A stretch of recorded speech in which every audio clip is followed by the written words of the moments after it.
ይህ ሁለት መላጦች ለሚዶ የሚያደርጉት ፍልሚያ አይደለም።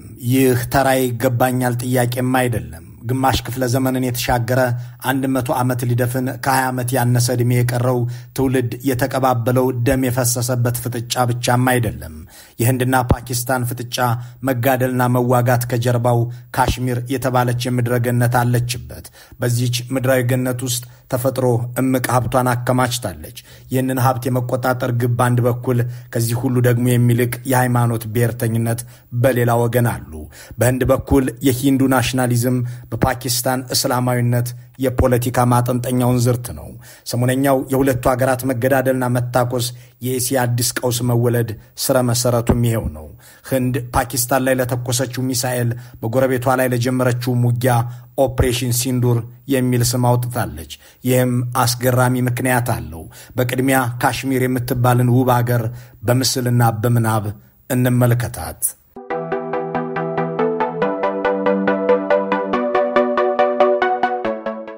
ይህችን ካሽሚር ይሏት ግዛት ከላይ ነጫጭ ጉም የሰፈረባቸው የሂማላያ ተራሮች የቆሙባት፣ ከታች ልዩ ህብረ ቀለም ያላቸው ሐይቆች የተኙባት፣ ሸለቆቿ እንደ ሙዚቃ የሚደመጡ እንደ ዳንሰኛ የሚታዩ የውሃ ፏፏቴዎች የሚወርዱባት፣ ዓይንን የሚያፈዙ ጥንታዊ ኪነ ህንፃዎቿ በግርማ ሞገስ የቆሙባት፣ ጫካዎቿ ዝምታቸው የሚናገር ነፋስ ሲያገኙም ህብረ ዝማሬ የሚያሰሙ፣ መንደሮቿ በስልት የተሰሩ አረንጓዴ መስኮቿ ፈጣሪ ዓለምን ሁሉ ትቶ እሷን ሲያሳምር የኖረ የሚያስመስላት ውብ ምድር ናት።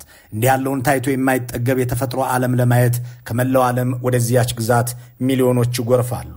ይህ ካሽሚር በምድረ ገጿ ላይ ያከማቸችው ውበት ነው። መሬቷ ሲቆፈር ደግሞ ማዕድናትን ታቀርባለች። ውስጣዊም ውጫዊም ውበትን የታደለች ይችን ውብ ግዛት ይገባኛል የማይል ጎረቤት የለም። በተለይ ህንድና ፓኪስታን ካሽሚርን ለመጠቅለል ትላልቅ ደም መፋሰሶችን አድርገዋል። እነዚህ ሁለት የኒውክለር ታጣቂ ሀገራት በዚህ ሰሞን ደግሞ ሰበብ ፈልገው ተታኩሰው አሁን ትልቁን ጦርነት እንዳይጀምሩት እየተፈሩ ናቸው። በዚያችው ምድር ምክንያት መዋጋት የጀመሩት ገና በ1940ዎቹ መጨረሻ ነው። ህንድና ፓኪስታንን የምታስተዳድረው እንግሊዝ በ1947 ከአካባቢው ለቃ ወጣች።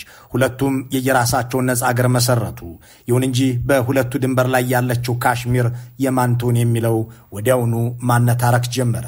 የሁለቱን ሀገራት መለያየት ያወጀው የህንድ የነጻነት ድንጋጌ አብዛኛው ህዝብ ሙስሊም በሆነባት ካሽሚር መርጣ አንድም ወደ ህንድ አሊያም ወደ ፓኪስታን የመቀላቀል ፍላጎቷ ተገለጸላት።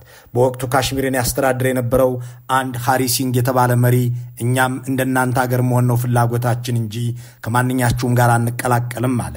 ምንም እንኳን የአካባቢው አብዛኛው ህዝብ ሙስሊም ቢሆንም እስላማዊቷ ፓኪስታን ግን ይህንን የካሽሚርን የአገርነት ጥያቄ በእንጭጩ ለመቅጨት በሚል ታጣቂዎችን እያሰረገች የሲንግን አስተዳደር መዋጋት አበዛች። በዚህ የተማረረው የካሽሚር አስተዳደር በ1949 ወደ ህንድ ለመቀላቀል ወሰነ። ያኔ ነው እንግዲህ በዚያች የምድረ ገነት ውስጥ ጦርነት መቀስቀስ የጀመረው። ፓኪስታኖች የካሽሚርን ወደ ህንድ መካተት ተቃወሙ። ህንድ በበኩሏ ወዳውኑ ፈቅደው የመጡትን የካሽሚር ሰዎች መብታቸው ይከበራለች። ተኩሱ ተጀመረ። ቅልጥ ያለው ውጊያ አካሄደው የተባበሩት መንግስታት ሰላም አስከባሪ ኃይል እንዲያስገባ ተስማሙ። የካሽሚር ጉዳይም የተባበሩት መንግስታት በሚያስፈጽመው ህዝበ ውሳኔ እንዲቋጭ ድርጅቱ ሐሳብ አቀረበ። ይህንን ውሳኔ ህዝብ ለማካሄድ ግን አንድ ቅድመ ሁኔታ ያስፈልግ ነበር። እሱም ሁለቱም ሀገራት ከካሽሚር ሰራዊታቸውን ያስወጡና ከወታደራዊ ተጽዕኖ የነጻ ድምፅ ይሰጥ ሲባል የያዙትን ይዘው ሁለቱም አንለቅም አንወጣም አሉ። እናም ያኔ የገቡበትን የካሽሚር ግዛት ቆራርሰው ዛሬ ድረስ ህንድ የምታስተዳድረው ካሽሚርና ፓኪስታን የምትቆጣጠረው ካሽሚር በሚል ተከፋፈሉት። በዚህ መልኩ ከርመው እንደገና ከ18 ዓመታት በኋላ በ1965 ደም አፋሳሽ ውጊያ ቀጠሉ። በ1971ም በ1984ም በ1999ም እያሰለሱ ደገሙት።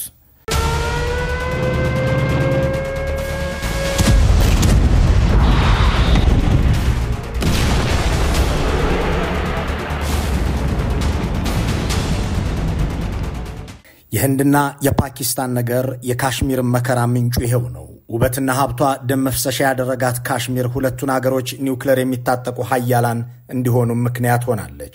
አንዱ በሌላው ላይ የሚያሰማራው ታጣቂ ድርጅቶችም አሏቸው። ሰሞኑን የተጀመረው ጦርነት አያቱም የ1940ዎቹ ሁነት ነበር። ባሳለፍነው ሚያዝያ 22 ህንድ በምትቆጣጠረው የካሽሚር ግዛት ውስጥ ታጣቂዎች ገብተው 26 ሰዎችን ገደሉ። ግድያው በሂንዱ ሃይማኖት ተከታዮች ዘንድ ቁጣን የሚቀሰቅስ ሆነ። የቁጣው ምንጭ አገዳደሉ ነው። ታጣቂዎቹ ወንዶችን ብቻ መርጠው ከሚስቶቻቸው አጠገብ ጨፈጨፏቸው። ጥቃቱን ተከትሎ የህንድ መንግስት ይህ ሁሉ የሆነብን ፓኪስታን ታጣቂዎችን ስለምትልክ ነው አለ። ይህንን ለመበቀልም የህንድ መከላከያ ወደ ፓኪስታን የኢስላማባዱ መንግስት ወደሚቆጣጠረው የካሽሚር ክፍል ሚሳኤሎችን ተኮሰ። የዚህን ዘመቻ ስያሜም ኦፕሬሽን ሲንዱር አለው። ይህም ከሂንዱ እምነት ተከታዮችና የጋብቻ ስነ ስርዓት የተወሰደ ቃል ነው።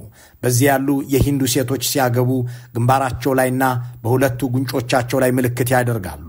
ያ ምልክት ሲንዱር ይባላል። ይህንን ሲንዱር የሚደረግን ምልክት ያላገባች ወይም ባሏ የሞተባት ሴት አታደርገውም። እናም ባሳለፍነው ሚያዝያ ባሎቻቸው የተገደሉባቸው ሂንዱዎች ያንን ሲንዱራቸውን ለማውለቅ ይገደዳሉ።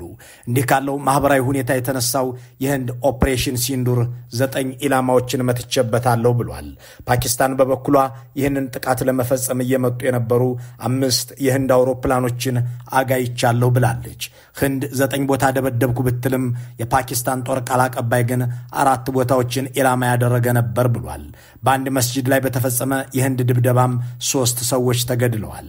በፓኪስታን ውስጥና ፓኪስታን በምታስተዳድረው የካሽሚር ክፍል ላይ የተካሄዱትን የአየር ድብደባዎች አከሸፍኩ ያለው የጠቅላይ ሚኒስትር ሻሪፍ መንግስት ፈረንሳይ ሰራሾችን የህንድ አውሮፕላኖች ዶጋመድ አድርጊያቸዋለሁ ብሏል። 25 ድሮኖችንም አየር ላይ ያሉ አጋይቻቸዋለሁ ሲል አሳውቋል።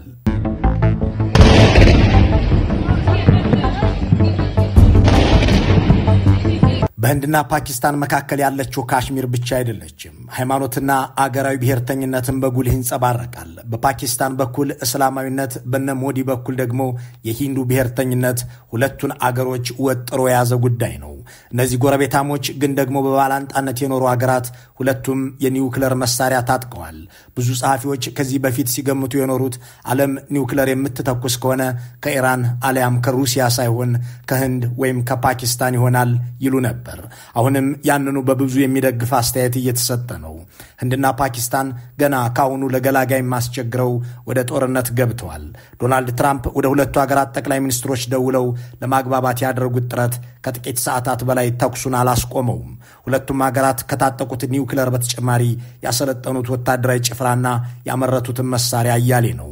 ከ1.4 ሚሊዮን በላይ መደበኛ ሰራዊት ያላት ህንድ በግሎባል ፋየር ፓወር ደረጃ መሰረት ከዓለም ሀያል የሆነ ወታደራዊ አቅም ካላቸው የመጀመሪያዎቹ አገራት ውስጥ 4ኛ ደረጃ ላይ ትገኛለች። ፓኪስታን ደግሞ 654,000 መደበኛ ሰራዊት በመያዝ በወታደራዊ አቅሟ ከዓለም 12ኛ ነች። ባሳለፍነው ዓመት የፈረንጆቹ ዓመት ህንድ ለመከላከያ ኃይሏ ከ86 ቢሊዮን ዶላር በላይ በመመደብ ከፓኪስታን 9 እጥፍ የሚበልጥ ገንዘብ ማውጣቷን የስቶክሆልም ኢንተርናሽናል ፒስ ኢንስቲትዩት መረጃ ያመለክታል። የምድር ኃይልን በተመለከተ ህንድ ከ4200 በላይ ታንኮች ከ150,000 በላይ ወታደራዊ ብረት ለበስ ተሽከርካሪ ባለቤት ስትሆን ፓኪስታን ደግሞ ከ2600 ታንኮችና ከ18,000 በላይ ብረት ለበስ ተሽከርካሪ እንዳላት ይገመታል። የህንድ አየር ኃይል 513 ተዋጊ ጀቶችና 130 ቦምብ ጣይ አውሮፕላኖችን ጨምሮ በአጠቃላይ 2230 የሚደርሱ አውሮፕላኖች አሉት። በግሎባል ፋየር ፓወር መረጃ መሰረት ፓኪስታን በአጠቃላይ 830 ያህል አውሮፕላኖችን ታጥቃለች። በባህር ኃይል በኩልም ህንድ ከፓኪስታን በጥፍ የሚበልጡ የተለያዩ አይነትም ያላቸው 293 የባህር ኃይል መርከቦች አሏት። ምንም እንኳን ህንድ የሚሳኤል ትጥቋ ከፓኪስታን የበለጠ ቢሆንም በወሳኙ የኒውክለር ጦር መሳሪያ በኩል ግን ሁለቱም ሀገራት ተመሳሳይ አቅም ያላቸው አውዳሚ ጦር መሳሪያዎችን ታጥቀዋል። በስቶክሆልም ዓለም አቀፍ የሰላም ተቋም መረጃ መሰረት ህንድ 172 የኒውክለር አረሮች ያሏት ሲሆን ፓኪስታን 170 አረሮችን ታጥቃለች። ነገር ግን እነዚህ ሀገራት ከታጠቋቸው የኒውክለር አረሮች መካከል ምን ያህሉ ጥቅም ላይ በሚውልበት ደረጃ ዝግጁ ነው የሚለው በግልጽ አይታወቅም። ፓኪስታን የኒውክለር ጦር መሳሪያዎችን የምትገነባው ከህንድ ጋር ለመቀናቀንና ለመፎካከር ሲሆን ህንድ ደግሞ ዋነኛ ትኩረቷ ቻይናን በማድረግ ነው የረዥም ርቀት የጦር መሳሪያዎችን የምትገነባው ይላል ስቶክሆልም ኢንስቲትዩት። የህንድና የፓኪስታን ተጎራባች የሆነችው ቻይናን በበኩሏ የኒውክሌር ጦር መሳሪያን አቅም 22 በመቶ በማሳደግ የነበሯትን 410 የኒውክሌር አረሮች ቁጥር ወደ 500 አሳድጋለች። በነገራችን ላይ በውዋ የካሽሚር ግዛት ውስጥ ቻይናም የድርሻዋን ቆርሳ ወስዳለች። የሁለቱን ሀገራት ወታደራዊ አቅም የተነተነው ቢቢሲ አሁን የተቀሰቀሰው የህንድና ፓኪስታን ግጭት የቀሪውን ዓለም በተለይ ያሳሰበው ሁለቱም ሀገራት የኒውክሌር ታጣቂ በመሆናቸው ነው ይልና የፓኪስታኑ ጠቅላይ ሚኒስትር የአገሪቱን ከፍተኛ ወታደራዊ ውሳኔ የሚያሳልፈውን ቡድን ባሳለፍነው ቅዳሜ ለስብሰባ መጥራታቸው ግጭቱን እየተባባሰ ለመሆኑ ማመልከቻ ነው ይላል። ጥያቄው የነዚህ የሩቅ ምስራቅ ሀገራት ጦርነት ለምስራቅ አፍሪካ ሀገራት ምን አይነት ተጽዕኖ ይኖረዋል የሚለው ነው። እንደ ኢትዮጵያ ላሉ በጦርነት ለሚቆሉ ሀገራት ምን አሉታዊ ሚና አለው የሚለው በእርግጥም መሰረታዊ ነው። India boasts the world's fourth largest military, while Pakistan's ranks 12th. ፓኪስታንና ህንድ ሙሉና ወዲያውኑ ተፈጻሚ የሚሆን የተኩስ አቁም ለማድረግ ከስምምነት እንደደረሱ የተገለጸው ትናንት ነበር። ሁለቱ ሀገራት የተኩስ አቁም ለማድረግ መስማማታቸውን የአሜሪካው ፕሬዝዳንት ዶናልድ ትራምፕ በትሩዝ ማህበራዊ ሚዲያ ገጻቸው ላይ ይፋ አድርገው በአሜሪካ ሸምጋይነት በሁለቱ ኒውክሌር ታጣቂ ሀገራት መካከል ተኩስ ለማቆም ስምምነት መደረሱን ተናግረው ነበር። የፓኪስታኑ የውጭ ጉዳይ ሚኒስትር ኢሻቅ ዳር ሀገራቸው የተኩስ አቁም ለማድረግ መስማማቷንም አረጋግጠው ነበር። ሚኒስትሩ ለአገራቸው የመገናኛ ብዙሃን በዲፕሎማቲክ ጥረት ውጤት ቱርክ፣ ሳውዲ አረቢያና የአሜሪካ ውጭ ጉዳይ ኃላፊን ጨምሮ በርካታ ሀገራት ተሳትፈው ተኩስ አቁመናል ብለው ነበር። የህንዱ የውጭ ጉዳይ ሚኒስትር ቪክራም ሚስሪን በበኩላቸው በምድር በአየርና በባህር አገራቸው የምትወስደው እርምጃን ለማቆም ተስማምተናል ብለው ነበር። ተኩስ አቁሙ ከሰዓታት ውስጥ ተግባራዊ ሆኖን ታዩታላችሁ ሲሉም ተደምጠው ነበር። ይህ ሁሉ ነበር ለመሆን ግን የፈጀበት ጥቂት ሰዓታትን ብቻ ነው። ስምምነቱ ይፋ ከተደረገ ከጥቂት ሰዓታት በኋላ በህንድ ቁጥጥር ስር በሚገኘው ካሽሚር ግዛት ውስጥ ድብደባ ተጀመረ። በዚህም የተኩስ አቁም ስምምነቱ እንደተጣሰ ተረጋገጠ። ተኩስ አቁምን ማንጣሰው ለሚለው ደግሞ አንዱ ሌላውን እየከሰሰ ነው። በህንድ ቁጥጥር ስር በምትገኘው ካሽሚር ፍንዳታዎች ከተሰሙ በኋላ የህንድ የውጭ ጉዳይ ሚኒስትር ቪክራም ሚስሪ ስምምነት ከተደረሰ በኋላ ተደጋጋሚ ጥሰት ተፈጽሟል በማለት ፓኪስታንን ከሰዋል። ከኢስላማባድ የወጡ ምላሾች በአንጻሩ በተወሰኑ ስፍራዎች በህንድ የተፈጸሙ ጥሰቶች እያሉም ቢሆን ለተኩስ አቁም ትግበራ ቁርጠኞች ነን የሚል ሲሆን ይህም ቀጥተኛ ውንጀላው ኒው ዴልሂን የተመለከተ ሆኗል። ባለፉት 4 ቀናት በሁለቱ ሀገራት መካከል የተፈጠረው ግጭት ከ1999 ወዲህ በሁለቱ ሀገራት ከታየው ወታደራዊ ፍጥጫ ሁሉ የከፋ መሆኑ ተጽፎለታል። ይህ ደም አፋሳሽ ጦርነት እየሰፋ የሚቀጥል ከሆነና ወደ ለየለት ውጊያ የሚያድግ ከሆነ ብዙ ሀገሮች የሚሳተፉበት፣ ብዙ ህዝቦች የሚዘነጉበት ሁኔታ ሊፈጠር ይችላል። በተለይም እንደ ኢትዮጵያ ባሉ ሀገራት መንግስታት በህዝብ ላይ የሚፈጽሙት እልቂት ከእይታና ከዓለም ትኩረት ውጭ እንደሆነላቸው የሚያስችላቸውን እድል ሊያገኙበት ይችላሉ። በጎረቤት ሀገር ላይ ወረራ ቢፈጽሙም ያለ ተቆጭና ቀጭ እንዲያከናውኑት እድል ሊያገኙ ይችሉ ይሆናል። በነገራችን ላይ የቀድሞ ጠቅላይ ሚኒስትር ኃይለማርያም ደሳለኝ በስልጣን ዘመናቸው የመጨረሻ ዓመታት ላይ ከፓኪስታን ጋር ወታደራዊ ስምምነት ተፈራርመው ነበር። ያ ዓላማውና ግቡ የማይታወቅ ወታደራዊ ስምምነት የኒውክሌር ኃይልን ለሰላም ዓላማ መጠቀም የሚል ሐረግም ሰፍሮበት ነበር። እስካሁን ግን የደረሰበት አልታወቀም። የአገሪቱን ነባር ዲፕሎማሲያዊ አቅም ሁሉ የራሳቸውን ህዝብና አገር ለመውጋት የተገለገሉበት ጠቅላይ ሚኒስትር አብይም ኃይለማርያም የተፈራረሙትን ውል መሰረት አድርገው ፓኪስታንን ባለፉት ዓመታት ላካሄዱ ጦርነቶቻቸው የተጠቀሙባት ስለመሆኑ ይፋዊ መረጃ አልወጣም። ምናልባት እንዲህ ያለውን ስምምነት አልሰሙ ወይም አያውቁ ይሆናል። መልካም ሁሉ በመመኘት በዚሁ እንሰናበታለን።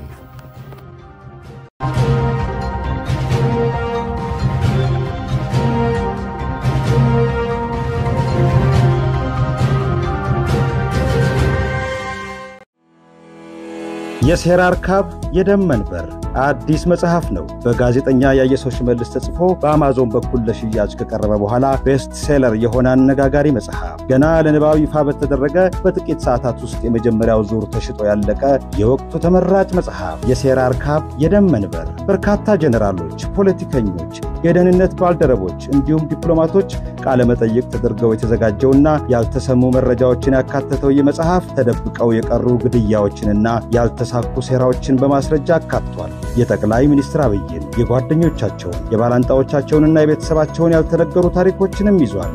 የሴራ እርካብ የደም መንበር አሁንም በአማዞን ላይ የዓለማችን ቤስት ሴለር እንደሆነ ቀጥሏል። በአማርኛ መጽሐፍት ታሪክ ቤስት ሴለር በመሆን የመጀመሪያ የሆነው ይህ መጽሐፍ ከአማዞን በተጨማሪ በኢቡክ በባርንስ ኤንድ ኖብል እንዲሁም በሌሎች ከአማዞን ጋር በሚሰሩ 49000 አማራጮች ቀርቧል። የሴራ እርካብ የደም መንበር እንዲያነቡት ተጋብዘዋል። መጽሐፉን የሚያገኙባቸው አማራጮችም በዚህ ጥንቅር አስተያየት መስጫ ላይ ተቀምጠዋል። የሴራ እርካብ የደም መንበር በያየሰው ሽመልስ። መልካም ንባብ።